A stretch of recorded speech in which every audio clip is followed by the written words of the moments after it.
rentre dans une révolution avec la digitalisation de nombreux métiers, dans l'industrie notamment, automatisation. Et en fait, comme les gens ne comprennent pas encore complètement ce que ça veut dire, ça crée de l'anxiété. Ceci étant dit, ces grands changements ne vont pas remplacer les emplois, ils vont les modifier. On voit une accélération des investissements des industriels en ce moment, donc pour tous les employés, les collaborateurs, il va y avoir une phase d'adaptation, sans doute de formation, et finalement ces nouveaux outils industriels de digitalisation vont permettre aux métiers de monter en gamme.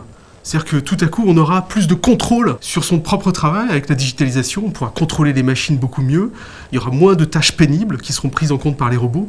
Donc au total, ce sera beaucoup plus positif parce qu'on n'investit pas dans ces outils pour supprimer des emplois, mais pour être plus rapide, avoir plus de qualité et faire plus de production. Nous sommes installés en France depuis 170 ans, donc nous sommes une entreprise française, et c'est le cas pour tous les groupes étrangers basés en France, et donc comme partout dans le monde, voilà, nous sommes très attachés à aider nos employés à passer ce cap de la digitalisation. Mais je pense qu'il faut raisonner au-delà du pays. En fait, il faut raisonner plutôt au niveau de l'Union européenne, d'un continent, d'un bloc, parce qu'en fait, tout va se passer dans le milieu industriel à ce niveau-là, et notamment entre la France et l'Allemagne, il y a beaucoup de travail qui se fait en ce moment, beaucoup de collaboration, et c'est ça qui va permettre à l'Union européenne de devenir un des leaders de l'industrie digitale de demain.